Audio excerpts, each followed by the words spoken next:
Thiam, chargé de la communication du CRD. Président de la République dafa def ay soppeeku ci gouvernement bi nga xam moom la yor ñu jël ci acte waaye def ci ay remarques bokk na ci remarques yi ñu gis ni taux participation maanaam ndaw ñi liñ ci waroon bokkee liñ ci waroon duggee wuñ ko ci liñ ci gën a seetlu mooy ay mag yoo xam ne yàgg nañ ci champ politique bi te ñu gisoon ni ñooñu dañoo waroon xajal place ndaw ñi parce que tamit bu ñu xoolee contexte tey bi nga xam liñ ci mën a jàpp mooy Barça ou Barsaq dina doon baax pour ñu encourager ndaw ñi jël ay ndaw dugal leen ci nguur gi ñu bokk si ñu koy jiite pour ndaw ñi jël gaal gi xam ni c'est possible pour ñu réussir fii parce que seeni morom ñoo nekk di doxal réew mi loolu lañ gisoon ni kon président waroon na jël ndaw ñi jox leen wàllu gu rëy ci gouvernement pour mën a encourager ñi nga xam ne dañoo manqué espoir. ci biir loolu ñu jàpp ni li waral ndaw ñi manqué espoir bokk na ci programme de gouvernement de programme de jeunes yoo xam ni président tegoon na ko mais gisuñu efficacité mu mel ni DER mu mel ni Prodac mu mel ni également yenn organisation yoo xam dafay jëm ci wàllu promotion emploi des jeunes yooyu yëpp ñu gis ni amuñu yaakaar bi nga xam ne moo taxoon ñu teg ko mooy effet bi ñu ci amoon gisuñu ko moo tax xale yi manqué espoir moo tax ñu demande président de la République fonds yëpp ak organisation ak programme yooyu yëpp ñu audit ko xam càmbar ko pour xam lan moo ci nekk ak lan moo ba xale yi jotuñ ci loolu bay jël gaal yi ci biir loolu CRD également muy congrès républicain pour la démocratie def na ci ay propositions ndax CRD du ñëw rek ŋàññi day ŋàññi ba pare indi ay saafara bokk na ci saafara yi nga xam ne indi nañ ko ñu ne nañu président taxawal lu ñuy tuddee PAVE mooy programme d'appui aux volontaires à l'immigration kooku def nañ ci document boo xam ni bu ci ñi yor réew mi jiitale da leen ko baaxee ndax jàpp nañ ni bu ñu yombalalee ndaw ñi immigration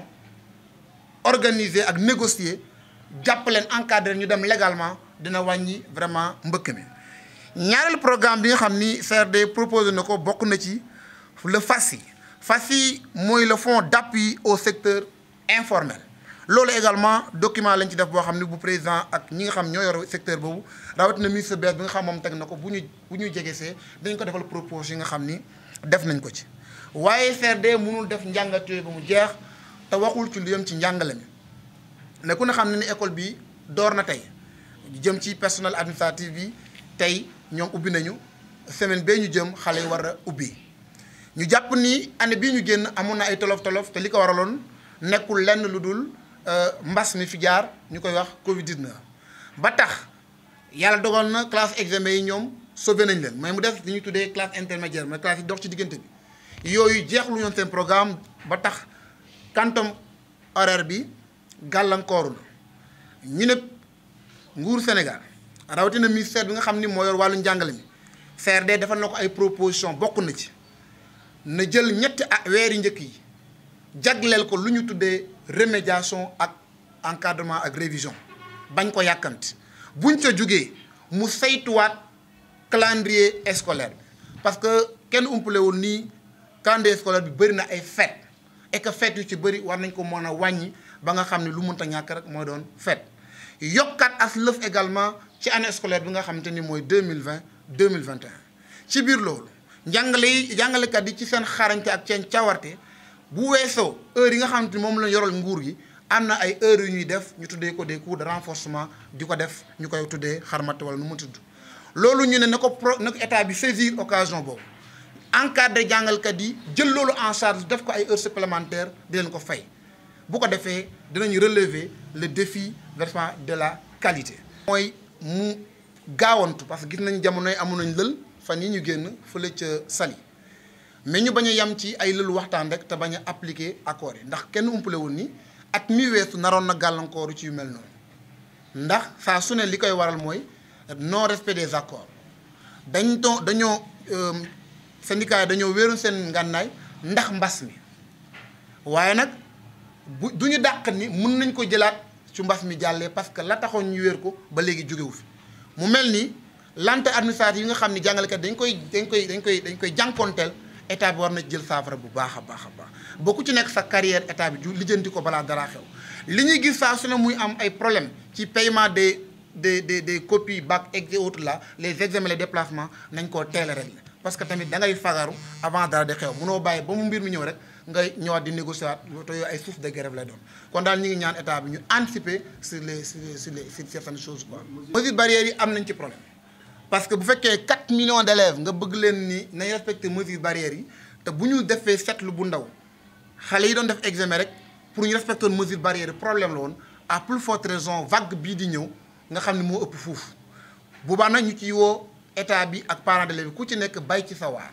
ku ci nekk farlu ci parce que dañu ne xale bu nekk na nga am ñetti masque jamono métti na ñuy ñaan ñëpp ñoo xam acteuru éducation lañ moo xam mairie la moo xam conseil départemental moo xam bépp partenaire yoo xam ne dañuy yëngu ci wàllu école ñu jàpp ci wàllu woowu lavage des mains ñu jàpp ci wàllu woowu képp kuy xam acteur éducatif ñu jàpp ci mbir ba nga xam te ne vraiment dañ def le maximum possible ba au moins ñu mu jéem a respecter ce qu'on appelle les mesures barrières. xam nga CRD mën nañ koo ni moom noonu la ñu la c'est vrai parce que élection jàll na fi ñu ànd ak président de la République parce que loolu c'était des élections locales donc foofu la ñu gisoon suñu bopp ñu ànd ak moom mais CRD mouvement d'alerte la boo xamante ni lu dox ñu jàpp ni ñu wax doxal lu doxul ñu ne doxul indi ay saafara wan ni doxul mais bëgguñ nekk opposition boo xam ni tey dañuy ŋàññi ba ñëpp ni ay ŋàññikat lañ suba ñu waroon ci roq ñu dil pour dugg ci gouvernement CRD doxewul noonu ñun sommes autonomes un mouvement citoyen la boo xam ni c'est pour participer comme ni ma ko waxee ci lépp luy doxal réew mi ak gox-goxaan yi loolu moo waral bokkuñ ci ak doxalin ak yenn mouvement yi boo seetloo li ñuy def ci action benn mouvement da ko def mais du ñu def tintement duñu def folklore Covid bii romb jàll rek le secrétaire général di CRD ay tonnes ceeb la jënd séddale ko man personnellement couvrir ngeen ba tey ñu jël suñuy xalaat yóbbul ko mairie Thiès Est ñu def plan de résilience pour jàppale ay famille mais ñun du ñu def ñaari saako ceeb benn litre diwlin woo presse bi yëpp bu ne voilà ñu ngi def loolu doxuñu ci loolu c'est des mouvements citoyens boo xam ne day participer au développement encadrer les jeunes soutenir leen appuyer leen sur tous les plans. waaw xam nga dafa am loo xam ne jar nañ ci bàyyi xel du ñu nangu ñu indi benn valeur di ko forcer suñu jeune génération yi parce que nit dafa war a am kaddu nit dafa war a véridique nit dafa war a gëm réewam te yàlla rek tax mais li ñu commencé di gis si plan politique dawal na yaram te tiital na parents d'élèves bu nekk wala kilifa école bu nekk wala kilifa kër gu mu doon waajur bu nekk tiital na la parce que tey bu dee mën nga wax lii suba nga wax la ci des wala li nga bañ tey suba nga nangu ko loolu bokkul ci éthique bokkul ci dara moo tax ñi ngi ñaan ndaw ñi dugg ci politique ñu def la politique autrement parce que politique loolu c'est l'art de gérer la cité. de faire des deals pour la cité contre la cité c'est pas également l'art de discuter des valeurs moo tax ñi ngi ñaaxaat ñu defaat la politique autrement moo tax may woon ndaw ñi les jeunes leaders nañu tekkaat jàjj yi jël li ñu moom parce que ñii fi nekk moo xam ku mënti doon sa bopp rek nga fi nekk ñu fi Sénégal ñor bëriwul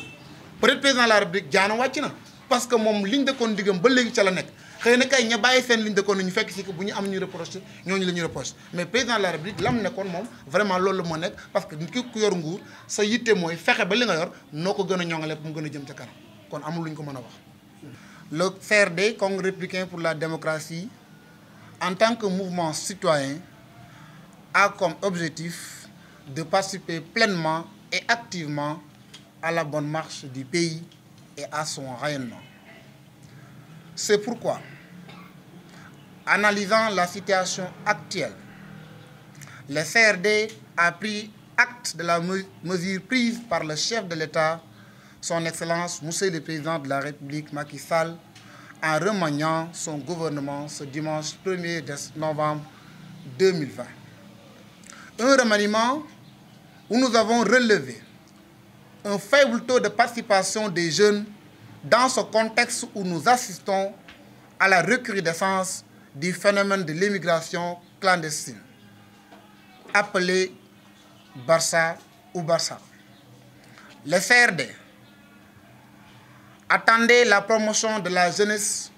au lieu de continuer à perfuser ces policiers classiques qui ont fini de montrer leurs limites. L'urgence est d'apporter des solutions à la pressante demande des jeunes qui n'est rien d'autre qu'un emploi décent et des meilleures conditions de vie. C'est pourquoi le CRD exige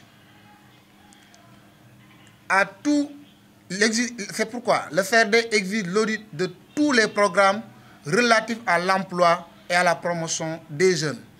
tels que l'ADER, la délégation de l'entrepreneuriat rapide, le PRODAC, programme de domaine agricole, le PAPEJ, projet d'appui à la promotion de l'emploi des jeunes et des femmes. Le CRD fait des propositions suivantes. Première proposition, la mise en place d'IPAV, programme d'appui aux volontaires à l'immigration. Deuxième proposition, le FACI, fonds d'appui au secteur informel. Le Congrès républicain pour la démocratie s'est également penché sur la situation scolaire avec la rentrée des classes. L'année scolaire 2019-2020 est perturbée par la pandémie du Covid-19, empêchant aux classes intermédiaires de terminer leur programme. Pour pallier à ce vide, le CRD demande au gouvernement du Sénégal et particulièrement au ministère de tutelle de consacrer les mois de novembre, décembre et janvier à des activités de remédiation et de consolidation. De recadrer également le calendrier scolaire en supprimant certaines fêtes, de faciliter les cours de renforcement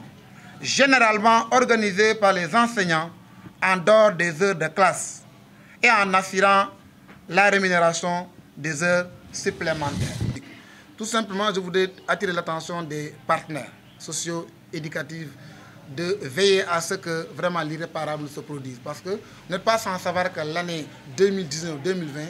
a été un peu perturbée. Mais heureusement, la perturbation a été suspendue à cause du Covid-19. Et rien ne nous dit que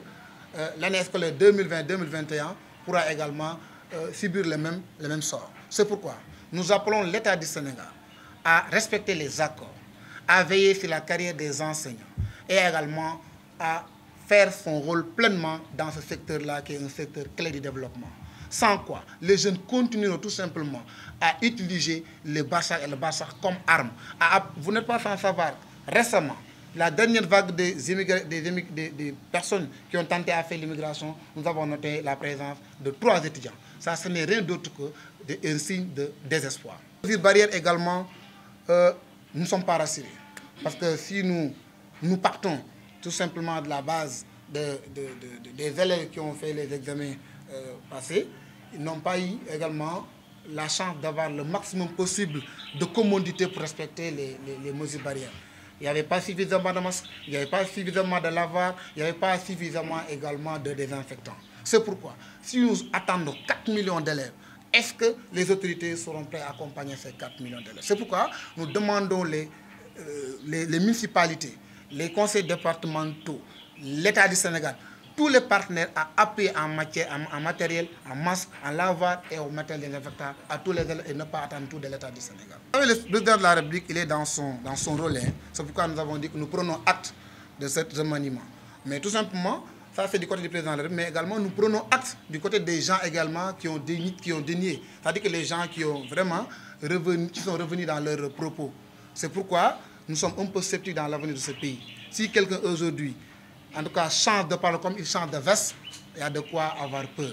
Mais nous, CRD, notre objectif est loin d'être de faire la politique politicienne. Est loin d'être des gens-là qui, aujourd'hui, peuvent dire que c'est blanc et c'est blanc, demain ils disent que c'est noir, c'est noir. Nous nous démarquons totalement de cette manière de faire la politique. C'est pourquoi nous faisons la politique autrement. Nous encadrons les jeunes, nous assistons aux personnes nécessiteuses, nous essayons d'avoir des extensions d'eau, d'électricité dans les quartiers. C'est ça l'objectif et notre raison d'être. C'est pourquoi nous demandons au président de la République d'appuyer les jeunes, de faire la promotion de la jeune génération et de se démarquer de cette vieille vraiment classe pour cette vieille pratique, mais également d'envoyer à la retraite ces anciens politiciens classiques.